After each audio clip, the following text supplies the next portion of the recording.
eta ongitorriak saio berri batera. Gaur uztailak 22 asteartea da eta elkarrizketa bakarra izango dugu.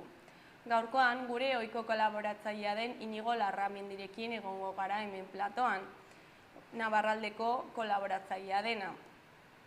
Eta honek aurreratuko dizkigu uda pasata gero egingo dituzten bi ekitaldi. Lehenengoa abuztuaren 23an ospatuko da Auritzen eta 1525ko sorginkeriaren inguruan izango da.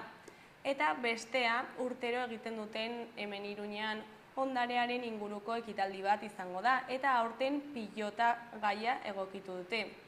Eta honen ingurukoak izango dira gaurko elkarrizketak. Baina elkarrizketa honekin hasi baino lehen goazen gure betiko edukia ikustera.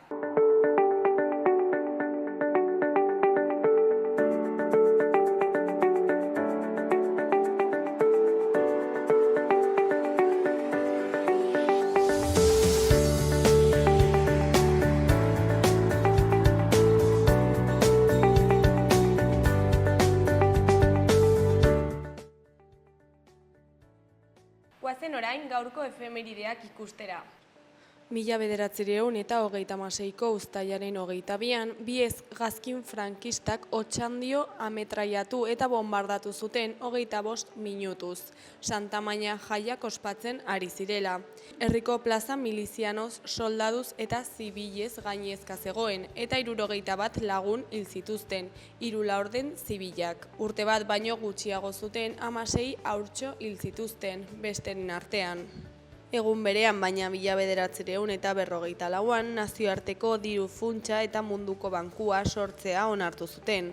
Bi erakunde hauek bigarren mundu gudatik aurrera mundu osoan kapitalismoa bultzatzeko ezinbesteko tresnak izan ziren. Bretton Woods akordioen ondorioz sortu zituzten, batez ere Harry Dexter White ekonomista estatubatuar eta John Maynard Keynes ekonomista britainiarraren ideietan oinarrituta. Bigarren mundu gerrako aliatu ziren 54 herrialdeetako ordezkariekin. 1965ko uztailaren 22an, Enbata aldizkariaren 49. zenbakiaren salmenta debekatu zuen Pirinio apaletako prefetuak. Enbata aldizkariaren 49. zenbakiaren salmenta debekatu zuen Pirinio apaletako prefekturak. Ipar Euskal Herrian 1960an sortutako aldizkari abertzaletik 1963an alderdia ere eratu zuen eta zentsuratu zuten zenbaki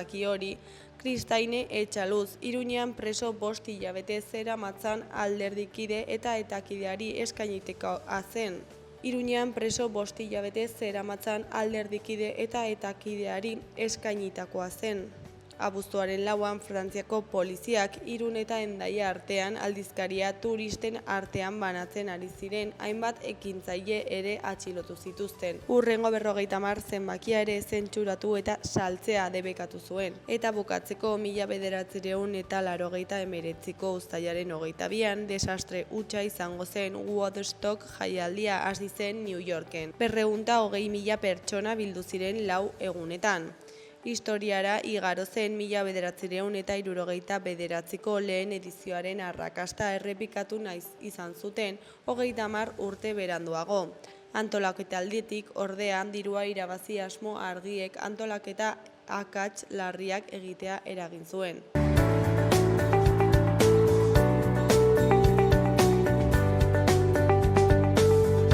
Ikus dezagun gaurko egunkarien azalek zer dioten. Diario de Noticias egunkarian horrela dio lerroburu nagusiak. Txibitek gobernuaren aurkako jazarpena salatu du eta legegintzaldia agortuko duela agindu du. Bere exekutiboko zein kontseilariaren ustelkerian ez dutela aurkituko bermatzen du. Oposizioari leporatu dio era guztietako astakeriekin higatzen saiatzea. Argazki nagusian garaiko pertsonariek errege segizioaren ibilbidea animatu zuten. Honen titularrean Lizarra Erdi Arora itzuli da. Segizio handi batek ongi etorria eman dio Juana erreginari. Goiko berrietan hori kolorez nabarmenduta daudenak alde batetik osasunak hauteskundeak deitu ditu irailaren 14. Beste alde batetik, aldetikek eskaintza igo du eta Aresok gaur sinatuko du. Eskuineko aldeko zutabean, alde batetik, BSH-ko langileen 178 akordio ekonomikoaren alde daude. Beste alde batetik, gobernuak 290 irakasle lanpostuetarako lepa deituko du. Jarraian Auzitegi Gorenak pentsioetako genero arrakalaren plusa bermatu du.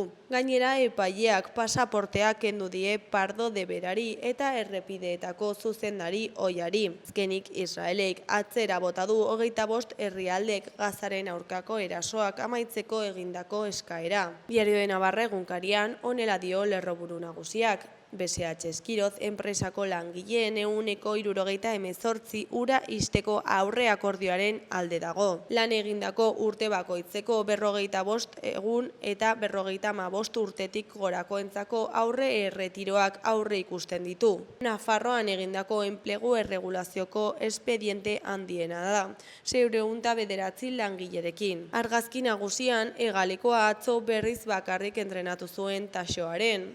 Honen titularrean, Areso Bilbora doa. Azkenean, Atletikek gora egin du bere eskaintzarekin Osasunaren nahiak asetzeko. Eko argazkian, Madrildarrak zaleak agurtzen ditu. Victor Muñoz osasunismoaren herritarren babesarekin aurkeztu da. Eskuineko zutabean 3 lerroburu daude. Goikoan, Nafarroak 280 irakasle plaza eskainiko ditu aurten, 75 euskaraz. Erdikoan, epaileak pasaporteak kendu die Abalos Garaiko 2 goi karguduni. Behekoan, 20 herrialdek baino gehiagok eskatzen diote Israeli Gazako gerra amaitzeko. Goiko aldeko berrietan, batetik Tutera udaltzaingoaren buru berria. Bestetik guk ekarri ditugu. Perez Rebetek immigrazioari buruzko gogoeta egin du. Bukatzeko Europako softball onena Iruñera iritsi da. Gara egunkarian, titular nagusian, Gabeirasek kulturlegearen oinarriak ezarri zituen Lakuako kontratu zuzenaren ondoren. Kultura sailak 17.545 euroren truke kultura sistemei buruzko azterketa bat esleitu zion Estudio Juridiko Gabeiras y Asociados LSP enpresari. Argazki nagusiko titularrean, goseak eta beste eraso batek Deir Abalen Gaza kolapsatu dute. Israel Gazako bizitzaren azken euskarriak eraisten ari da. Gatz gabetzeko planta baten aurkako erasoak Deir al-Balako lurreko erasoaldiak non milaka desplazatu babesten diren eta azken azpiegitura humanitarioetako batzuk martxan jartzen diren, bat egiten gosearen eta egarriaren edapen azkarrarekin.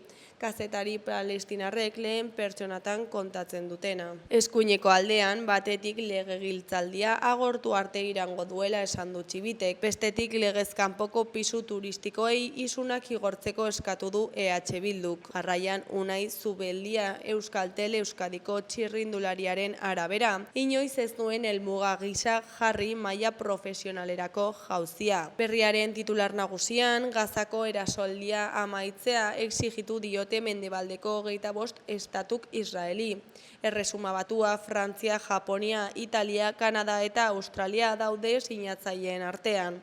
Izenpetu ez dutenen artean daude aldiz Ameriketako Estatu Batuak eta Alemania. Nazio Batuen erakundeak salatu du Israelek Gazako eremuaren 180 ebakuatzeko agindu duela. Argazki nagusiko titularrean, Loiolako kuartelak botatzeko oniritzia lortu du Donostiako udalak. Beste argazkian, Imanol Pradales dugu parke teknologikoa eraikitzeko lanei hasiera eman zien lehen harria jartzeko ekitaldian. Lorroburuan, Bilbok ere izango du parkea. Honen eskuineko berrietan, batean BSH-ko langileen 178 onartu dituzte kaleratzeko baldintzak. Bestean, sindikatuek salatu dute emakumeek suhiltzaile izateko trabak dituztela Bizkaian. Ezkerreko aldean, goikoan, opor ereduak izeneko udako seriaren lehenengo atala dugu. Behekoan, Jamie Kuyumen kontzertuarekin hasiko da Donostiako 60. jazaldia gaur. Goiko aldera bagoaz, Jon Zarate Sesma EHUko farmazia fakultateko ikertzaile eta irakaslearen hitzak ditugu.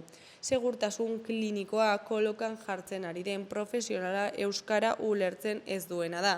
Euskal Herria Irratiari dagokionez, titular nagusian eskirotzeko beseatzeko langileen 78%k berretsi dute lan batzordearen gehiengoak erdietsitako aurrekordioa. Atzo beseatzeko langileak aurretik lan batzordeak UGTek, Comisiones Obrerasek, ATISek eta Solidarik erdietxetako aurreakordioa berretsi dute. Langileen 78%ko babesa du aurreakordio honek. Labek eta elak ez dute babestu. Eskuineko berrietan, goikoan euskarafobia ari du beste behin Lizarrako udalean. Lizarrako udalak udarako antolatu dituen 5 musika ikusentzunetan eta beste horrenbeste film emanaldietan, bat bera ere ez da euskaraz izanez. Datorren astean hasiko diren festen egitarauan aurrentzako ekitaldi bat dago euskaraz programatua, justu erraldoi eta buru handien konpartsaren kalejiraren ordu berean. Behekoan, lehen hezkuntzako irakasleendako 280 plazako lan eskaintza iragarri du Nafarroako gobernuak. Urrian argitaratuko dute deialdia eta lan eskaintza publikoa 280 plazakoa izango da. 75 plaza euskaraz eta gainontzekoak gaztelaniaz. Nafarroako gobernuak iragarri du halaber 2027an bigarren hezkuntzako 572 plazako lan eskaintza aurreikusi dituela.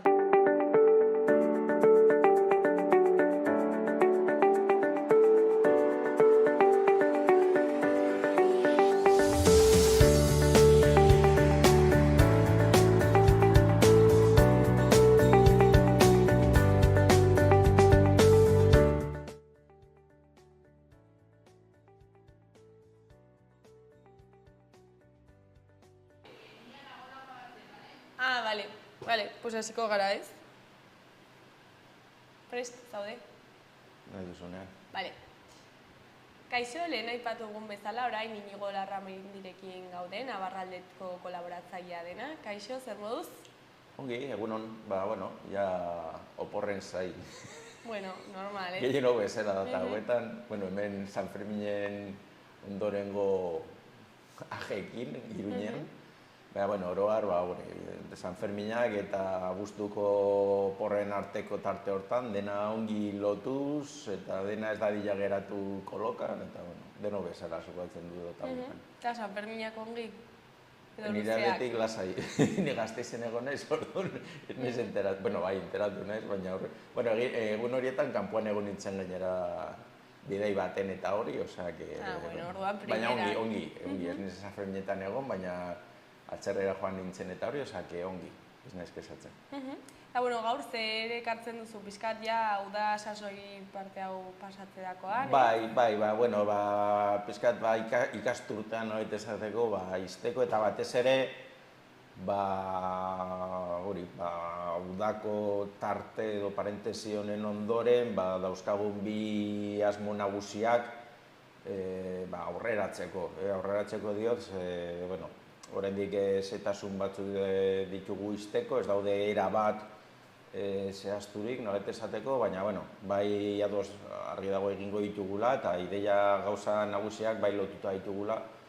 Orduan, aurrerapen gisa edo, bi hitzordu horiek komentatzeko, zertan gabiltza, zertaz dijoa, nola gutxi gabera, zenolako egitura ekiko duten, eta gonbidapena luzatzeko batez ere bi hitzordu horiekin. Eta alde batetik daukagu abuztuaren 23an, ez? Hori da gertukoa, hori bai izango dela hemendik hilabetera. Egun hauet, nire asmoa da aste honetan bertan ja gure Guborrealdean dena jartzea, izena emateko aukera ematea, hori da gertukoena. Uste komentatu izan dugula aurreko elkarrizketaren baten, baina urtero, lau edo 5 urte daramatzagu ja, abuztu amaieran Auritzeko udalarekin zer egiten, antolatzen.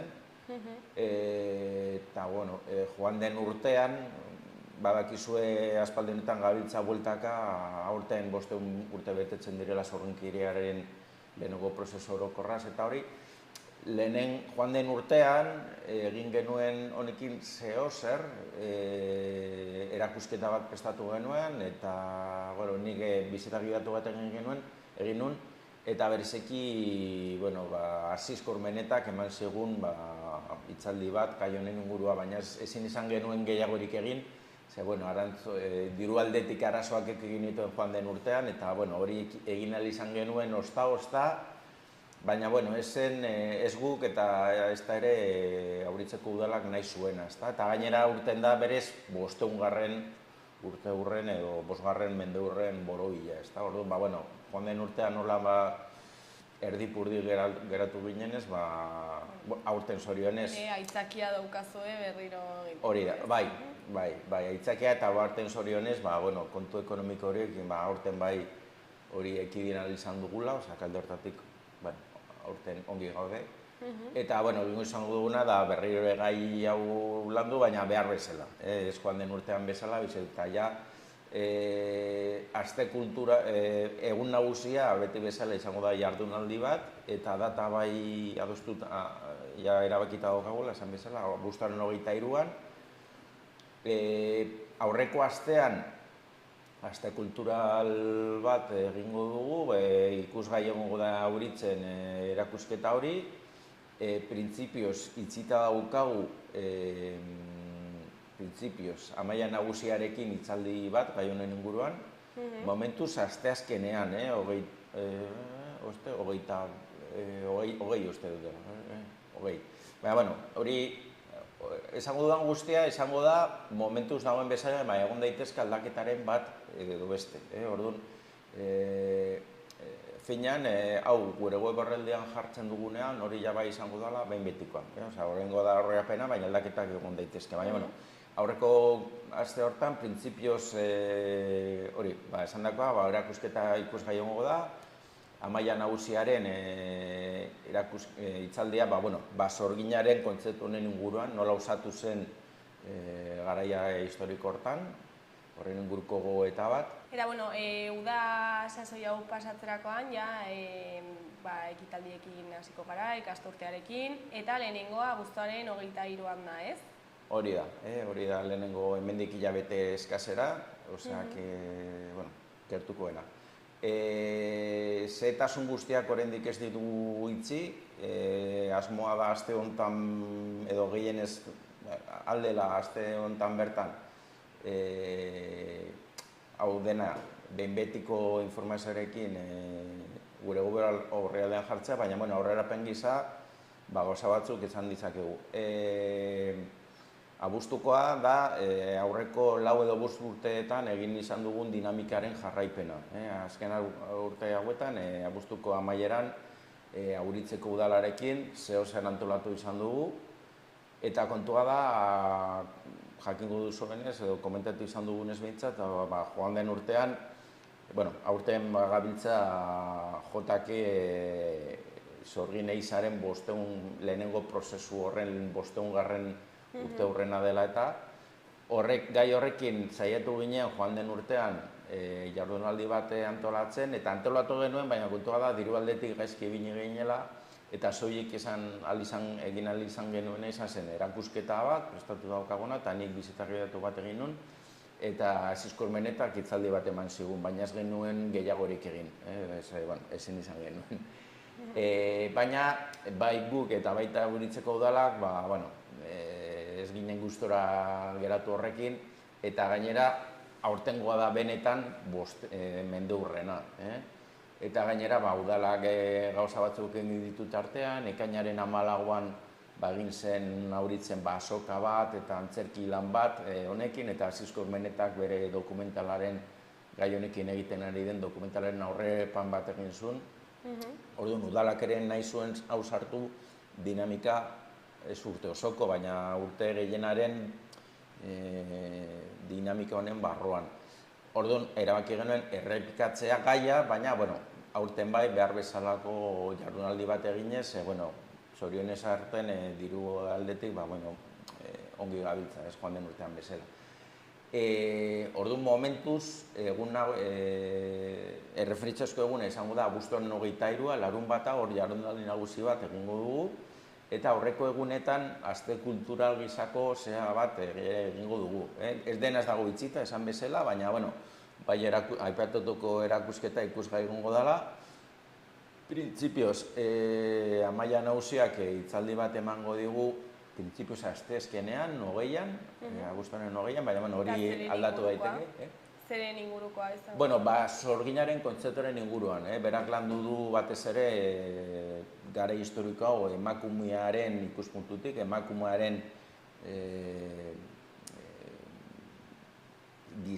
tokia gizartean nola aldatu zen garai hauetan, berak ikertu dure guztia, eta hain zuzen ere, horre jorratzen duena da, azaldu nola eta ze ezaugarriekin eta ze helburuekin sortu zen momentu honetan, historiko honetan, sorginaren pertsonaia. Garai horietan, bereziki sorginkeri horretan ere generoa... Kontua da, hori bai gertatu zen hori guztia sustatzeko hori errepresio prozesu bat izan zen, eta guk ere hori azpimarratu nahi dugu, badago oraindik gure ustez, joera hau guztia pizkat modu erromantiko baten ikusteko, edo mistiko batekin, eta gure ustez hori okerra da, hori oso argi da, horre egon zen errepresio latz bat eta gizarte oso baten kontra, konkistatutako gizarte baten kontra, eta baita ere, Nafarroaren kasuan bereziki, baina oro har Europa osoan, dinamika bat egon zen emakumearen kontrola indartzeko, bere paper soziala ere gutxiesteko, hori gertatzen da Europa osoan, eta gurean ere. Eta hori, prozesu sozial hori, errepresio prozesu hori sustatzeko behar da kontakizun bat sortu hori ahalbidetuko duena, edo argudiatuko duena. Guk egiten dugu basakeri hau, baina arrazoi bat badaukagu. Hau badagolako, hau gertatu dalako, eta horretarako behar da sortu badago prozesu bat esaten dela etsaiaren sorkuntza. Alegia, zuk norbaiten kontra jo behar baldin baduzu, arerio edo etsai hori haren inguruko kontakizun bat sortu behar duzu. Normalean da kontakizun bat non dena txuri beltzan ikusten da, beste oso gaiztoa da, ez dago tarteko egoerarik, eta etsaia baldin bada gizarte edo gizatalde bat, gizatalde hori bat da homogeneo, da denak dira gauza bat, simplifikazio bat da, hori gaur ere egiten da, eta tamalez nire ustez, mundu mailan daukagun testuinguruan argi eta garbi ikusten ari da nola prozesu hori errepikatzen ari da. Etsaia, momentu honetan mundua badago imperio ezberdinen arteko talka bat, eta norbert nahi duena da garaipena lortu, baina horren inguruan besteak oso gaiztoak dira, guari gera zibilizazioa salbatzen, edo alderantziz batzuk, edo besteak. Alegia, prozesu horiek betidan gertatu izan dira, eta momentu hortan ere gertatu zen. Eta esan bezala, errepresio hori sustatzeko sortu zen pertsonai bat, asmakizun bat, sorginaren kontzeptua hori, sorginak ez ziren existitzen. Sorginak ziren, sorgina izateaz akusatuak izan ziren, gizon emakumeak, hiru laurdenetan edo emakumeak izan ziren, hori ala da, baina ez ziren soilik emakumeak izan. Baina, gehien bat bai,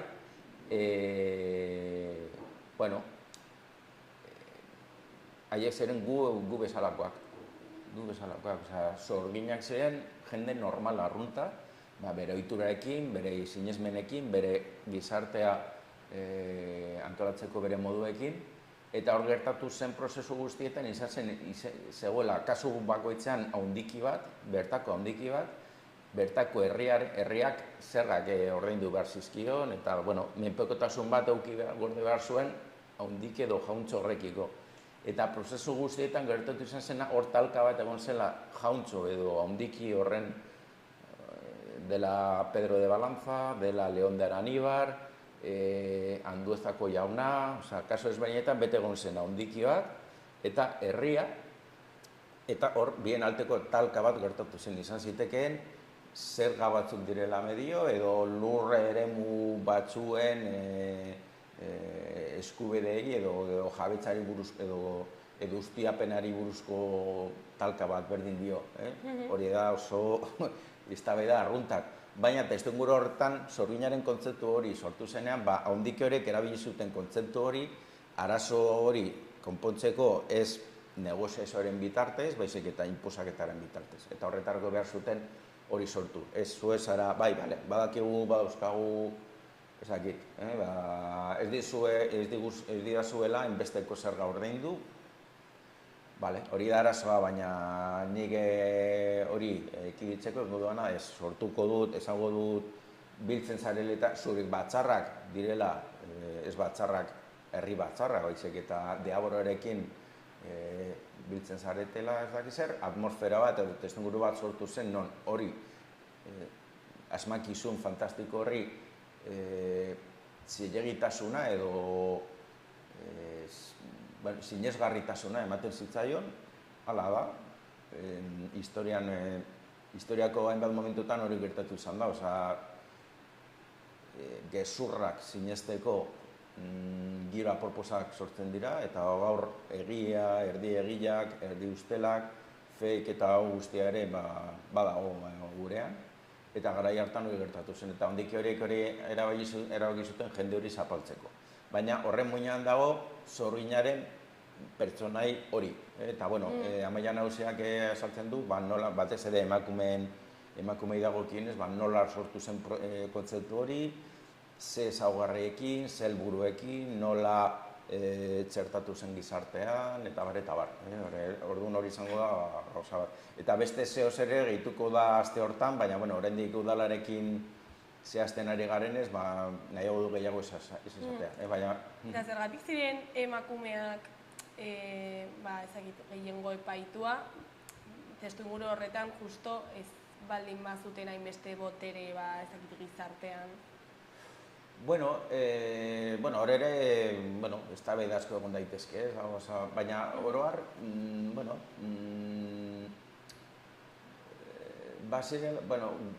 besteak beste, gure kasuan, Nafarroan bereziki, arrazoi ezberdinak egon ziren, oroan, gurean izate baterako deigarria da nola errepresio hori jasa zuten emakume hauek, asko baziren alargunak oso diru aldetik, ekonomia aldetik oro buru jabe zirenak. Orduan, oro har da, gizarte kontrol prozesu guztietan, historian, beti emakumearen pertsonaia beti herrian dago. Emakumeak ziren eta badira gainera kontrolan hartu behar dugu gerrak direla eta esatea batarako, gizonezko asko, gerran izan dauka ziren edo baziren, Lapurdiko kasuan oso deigarria da eta nola gizonezko gehienak arrantzan ziren ternuan, eta kontua da, bitartean nork kudeatzen zuen gizartea, emakumeak egiten zuten. Eta hortaz hartago hori, emakumeak familietan, emakumeak baloreak, kultura, nortasuna, emakumeak transmititzen zuen familiaren barruan. Gizartearen kontrol testuinguru baten barruan, emakumearen posizioa kontrolatzea eta zapaltzea ezinbestekoa zen. Da oso konplexua, ez? Gainera, Europa osoan gertatu zen eta leku guztietan ez zuen ezaugarri berdinak eduki, baina gurean oso argia da. Gainera, Nafarroan emakumeak Europako beste tokiekin aldean, hemen emakumeak juridikoki zeresan handia zeukan, eta botere handiagoa zeukan. Ez zegoen parekotasunik, hori ezin dugu ere esan, baina Europako beste tokiekin aldean, bai nabari dela, hori emakumeak modu buru jabean, azkian jarduteko aukera gehiago zituela, juridikoki, eskumen gehiago zituela Europako beste tokietan, baina orduan, hemen beste tokietan, baina garrantzitsuagoa zen horrekin amaitzea. Eta hori da pizkat testuingurua. Eta, gero ere beste jardunaldi bat. Bai, hori da aurreko egunetan, baina egun nagusia abuztuaren 23an, Laburun batean izango da. Jardunaldi bat aurrekoetan egiten ohi ditugun jardunaldien antzerakoa. Lehenengo goizean, hitzaldi sorta batekin lehenik eta gero mahai inguru bat, gai honen inguruan. Udun momentuz, izango da, hori izan da Larun bat horretan, 23an, 10:00 ordu bat eta erdiera edo guztira, Auritzeko kulturetzean, eta momentuz, esan bezala dena oraindik erabalotu gabe, baina, bueno, 3 hitzaldi lotuta ditugu, bata Koru Irazokik lotzen ditu, nola da, bueno, 3 zu, berak egiten duena da, mende oso bateko sorgin eiza horietako 3 hartu, Zugarramurdi, Araitz eta Lapurdikoa, uste dut, eta azaltzen du nola denak loturik zeuden. Norbanakoen arloan ere, alegia, esan dizudan bezala, prozesore guztiak piztu zituzten handiki horiek elkar ezagutzen zuten. Eta ziurenik Araitz eta Zugarramurdikoa kasuan esate batarako, ziurenik Zugarramurdiko Leon Aranibar handiki horrek errepresio hori pizteko ideia etorri zitzaion Anduzako jaunak lehenik Araitzeko baiaran egin zuelako.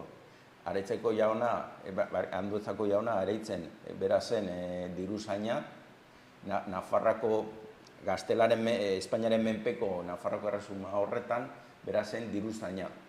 Orduan, karo, harreman zuzena zeukan Leon de Aranibar zen Urdazubiko monastegikoa batea eta bertako handikia. Elite horiek harreman zuzena zeukaten eroren artean, eta jo, nik arrazo bat daukat, hauekin, nik nire herrian hau egin dut, eta hau lortu dut, bale, egin duena zuk egin duzun hori zebera, nire kasura eraman, ezta? Eta kasu horretan horrela izan zen. Eta hori, Koro Irazoki oso ongi azaltzen du bere izaldi horretan. Gero, hain ezaguna ez delako, eta ikusteko hau ez dela mugatzen bakarrik gaurko Nafarrora, Kike Fernandez Pinedok azalduko digu Zugarramurdiko bat adar bat izan zen Arabako ekialdeko kasua. Horrezen, bi hildako egon ziren, baina bere buraz beste egin zutelako. Bueno, bata bere buraz beste egin zuen, eta bestea ziegan hil zen, baina testigantza dago, tartean egon zela arazo psikologikoak jasandako errepresioaren gatik, ezta?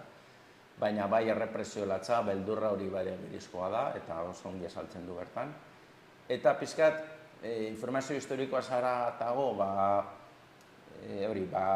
kontakizunaren inguruko gogoeta bat egiteko, Angel Rekaldek gogoeta bat egingo du, Euskal Sorginaren pertsonaren inguruan. Pizkat, Amaia Nauseak egiten duen bezala, Amaia Nausea gehiago zentratzen da emakumearen paperean, horret esateko, eta Angelek egingo du gogoeta zabalago bat, ezta? Ze honek badauzka alderdi asko, badago alderdi bat generoarena, baina badago baita ere hizkuntzari ere egin zion, ez zen espreski, horret esateko, euskararen arkako errepresio bat espreski, baina baria dela eta ikusten da prozesuetan nola zigortutako iaia guztiak euskaldun elebakarrak ziren, eta epaileek aldiz erdaldunak. Orduan hor esartzen da bi hizkuntzen arteko jerarkizazio bat, eta hori gaur oraindik badaukagu. Osea, hori badator hortak. Esan eduana, kontu honek badauzkala hainbat alderdi eta aztertu daitezke hainbat alderdi ditik, ezta? Eta, esan dakoa, printzipioz lotuta ditugu hiru hitzaldi horiek, atzen den alditxo bat egingo dugu, eta gero 3 kideekin mainguru bat egingo dugu, printzipioz pizkat esain beste informazio historikoa ez, baizik eta, hau nola kontatu behar dugu gaur, ze tresna ditugu eta ze tresna erabili behar ditugu, honen inguruko gure kontakizun bat gizarteratzeko. Horre iparraldeko lagun batzuk egiteko ditugu mainguru hortan, ze interesatzen zago ere muga, ezarri diguten muga horren gaindiko elkarlana eta elkar ezagutza, haiek Senperen, Sorginkidearen, Senpereko gazteloan egon zen, paratu zen Pierre de Lancre, zeurenek entzun duzue, Zugarramurdi baina apur bat lehentxeago, bera Lapurdin, Bordeleko parlamentuak bidalita, hasi zen, eta bera gainera hori izan zela zorak gena, zoratuta zegoen, benetan, tipo hau, baina potera zeukan, eta Kriston Sarraski egin zuen Lapurdin, eta bere egoitza zegoen Senpereko gazteluan, eta Senpereko Lapurdi 1909ko elkarteko lagunek hau ikertu dute, eta printzipioz etortxokoak dira, eta haiek ere emango digute beren ikuspuntua hori Lapurditik, ezta? Eta, printzipioz Auritze edo Pirinetako beste lagun pare bat ere eman nahi ditugu, eta horrek inguru bat egingo dugu. Eta gero aukera emango da printzipioz, Baskarirako izena emateko.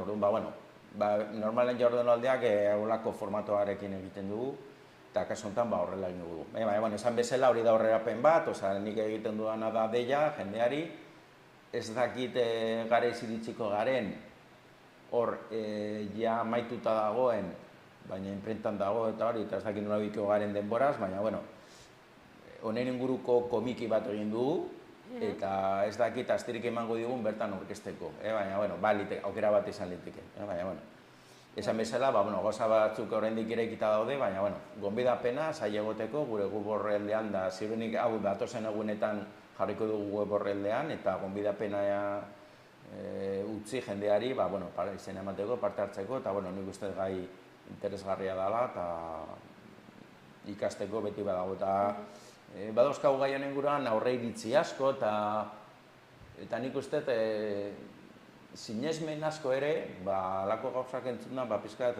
ez baian jarri ditzakegunak, eta nik uste merezi duela. Bestela komikia hemen aurkeztu dezakezu hurrengo batean. Bai, hori aurkeztuko du, kontua da hori, bakizu epeekin nola ibiltzen garen, eta bainera behar duzunean bate gauza bat egitea, beste bat, gero ezak, epeena da, zaila kudeatzeko. Orduan, dena dela ere, dela hurrengoan edo, segurenik iraian edo berriro egiten baldin badu, nik uste prestetuko dugula, osak, aprobetsatu dezakegu agian komikia aurkezteko gai hori. Primeran, eta gero ja urrira pasatzen gara, ez? Hori da lehenengo hitzordua, eta da premiazkoenaz, da hemendik hilabetera, ja berehala hasiko gara zabaltzen, orduan, hori bai interesgarria dela bidapena luzatzea. Eta bigarrena hori ja urrirako, denborakiko dugu luzeta zabal hitz egiteko erabat zehazten dugunean, baina horrerapen gisa, merezi du aipatzea, hau ere urtero egiten dugun dinamika bat, hau ja ez da eramatzagu 8 edo 4 urte, baizik eta 10 bat urte, nola pasatzen den. Urtero urrian, Iruñan antolatu izan dugun ondarearekin lotutako jardunaldi bat. Ondarea batez ere globalizazioaren ikuspuntutik, alegia agerizkoa da nola, eta nik uste gero eta azkarrago dijoala prozesu hau, nola globalizazioa oso azkar dijoa, eta nola erabat irensten eta zapaltzen ari den gure ondarea, ondare kulturala, ekonomikoek ikusten ari gara, nola sektore ekonomiko asko gainbeheran doaz, merkataritzan nola egiten aldatzen, horrek nola egiten dio, esate baterako, gure hirien egiturari, gure bizimoduari, alegia globalizazioak bortizkin, nik esango nuke, ari zaigu jotzen, eta ondare da oso kontzeptu orokorra, ezta? Baina argi dago eragin bortitzari dela izaten, orduan urtez urte jorratu ditugu, esate baterako, hirietako alde zaharrak, merkataritzari nola egiten dio,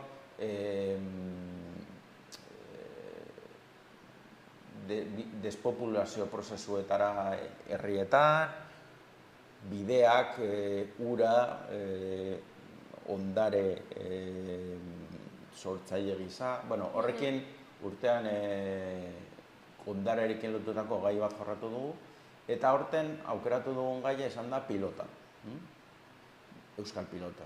Izan ere, gure ondarearen ezinbesteko ezaugarria da, eta batez ere lotu genuen, gero badakigu momentu honetan, beste polemikak eta dela gai horrekin, zeurenik aterako dira, baina batez ere lotu nahi genuen, ez dakit nola dagoen egitasmo hori, baina asmoa bazegoela, edo badago, uste dela nolabait, Iruña pilotaren mundu arteko, mundu mailako hiriburu gisa izendatzea delako zerbait. hori bere bideak jarraitzen du, baina horrekin lotuta, interesgarria iruditu zitzaigun, hori ondare, pilota gure ondare gisa aitortuta eta aztertzea eta horren inguruan zeo zer egitea. Orduan, hori egiten ohi dugu bizpahiru asteko egitarau bat, ze hori ez dugu bat Iruñan egiten. Ziurenik printzipioz ikusentzunezko bat, Euskal Jai frontoiarekin loturako ikusentzunezko bat printzipioz emango da Agoitzen, ziurenik aurreko egunetan, ikusgai ere egongo da ziurenik Napik elkarteak prestatutako erakusketa bat, oraindik tokia erabat itxi gabe eta hori, orduan momentuz bakarrik zertzela horiek emango ditut, baina denbora egongo da zehazteko, baina esaten duena da, egun nagusia izango da urriaren 18an, larunbat baten ere, eta aurreko asteetan ez soilik Iruñan, baina baizik eta hori, Nafarroko beste toki batzuetan honekin lotutako gauza ezberdinak egingo ditugula. Baina egun nagusia hori izango da, esan bezala, larunbat horretan. Tokia ere Iruñan izango da, baina bi balizko toki daude oraindik, osea, ez dakigu zehazki. Gu asmo bat daukagu, baina ez digute oraindik berretzi, eta bestela plan B bat ere badaukagu. Baina Iruñan izango da. Eta, bete bezala izango dira, pilotaren, nahiago du gehiago ez zehaztea bada espadan, ze gainera denbora gelditzen da. Kasu honetan, islariak eta esango nuke erabat itxita dauzkagula. Baina, haiek mintzatuko dira, pilota disiplina mota ezberdinei buruz, pizkat frontoiarekin lotuta ere, izan ere frontoia gure herrietan, gure hirigintzaren osagai oso berezia edo bereizgarria da. Alegia, munduko beste tokietan ez da egoten bezala balako plazak frontoi batekin eta hori ere ondarea bada esatea baterako. Eta beste ikuspuntu batzuengatik,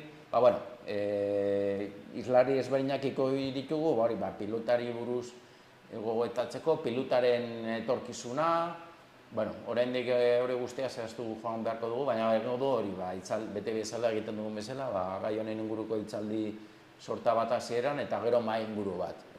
Eta esan bezala, aurreko bi asteetan edo, egitarau kultura bat osatuko dugu. Baina, oraindik hau pizkat kolokan dagoenez, aurrera zentzela gutxi horiek eman, eta gonbidapena egin diegoteko, eta garaian gorraldean jarriko du, eta hemen gainera komentatuko dugu berri. Hurrengo batean komentatuko dugu. Kontua da batez ere hori, udako parentesi hau datorrenez, eta den hori gertatzen zaigu, ez dakit zer gertatzen da tartean, zaigu, mundua amaitzen da, eta gero itzultzen garenean, baina zearen egiten ari nintzen din honena horreitek, ez da den hori gertatzen zaigu hori. Parentesi baten modukoa, eta parentesi baina, ez dakit, zulo beltzo bat, eta, bakarrik bi mugarri hori azpimarratzea eta aipatzea. Hori, batez ere abuztuaren 23koa, ze hori gainera berelakoa dela, eta hori gonbidapena. Datozen egunetan web horreldan jarriko dugu, gonbidatzen dizuegu, zaituztegu adi egoteko. Eta bestea, jarrituko dugu horrekin, urriari begira, urriaren 18ra, pilotaren inguruak, jakitea hor badagoela mahai gainean eta jarrituko dugu gai horrekin. Horrela ere, interesgarria da denborarekin abisatzea, horrela jendeak apuntatzen du agenda. Nik uste pilotarena, nik uste gai bereziki, ze hori nik ere ulertzen dut gai hauek, esate baterako, joan den urtean jorretakoena, eta bi jardunaldi egin ditugu ondare industrialaren ingurukoa, bata lehenengo 2015an uste dut, lehenengoa zen, deskripzio bat, nolabait esateko, ondare industriala Nafarroan, eta joan den urtean egin genuen beste ikuspuntu batekin, edo beste ikuspegi batekin, ondare horren berriztapena edo berrerabilera edo honen nola gaurkotu edo berrerabili ondare hori, ezta?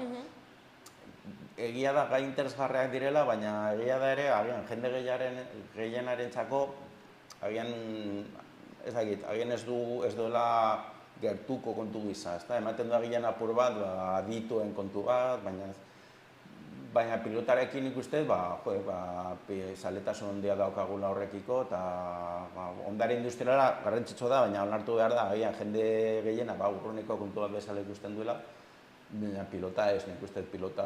Bai herrikoia, ez? Bai, herrikoia, bai denok daukagu horrekiko lotura bat, kasu askotan zaletasun bat, eta gainera, arrazoi ezberdinak direla eta pilpilan dagoen gaia bat badala, aldatzen ari da baita, gaurko gizarteari moldatzeko, aurrerapen politak ari dira lortzen, gabeziak ere badaude, eta nik uste gaia proposa dela, jakiteko, iritzia emateko, eta hitz egiteko, eta aurrerapena baino ez bada, baina hor gera dadila ikusleen burmuinean, nolet esateko, urrira begira, zuk esan bezala, agendara apuntatzeko, eta udaren ostean jarrituko dugu informazio gehiago emanez, datu guztiak, eta bar, eta bar.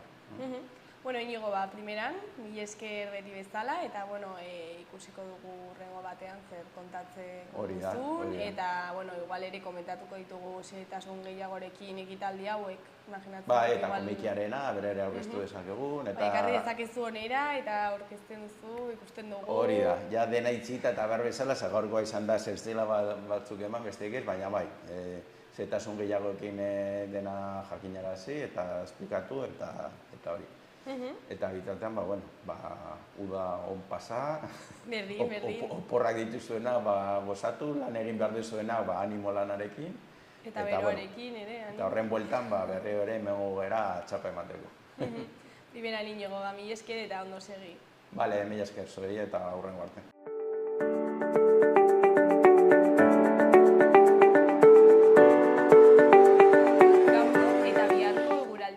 Iragarpena ikusiko dugu orain. Gaur, asteartea, uda beteko eguraldia izango dugu. Eguzkitsu eta temperaturak gora egingo. Temperatura maksimoak 25-26 gradu ingurukoak izango dira kostaldean, eta 30 gradura gerturatuko dira barnealdean.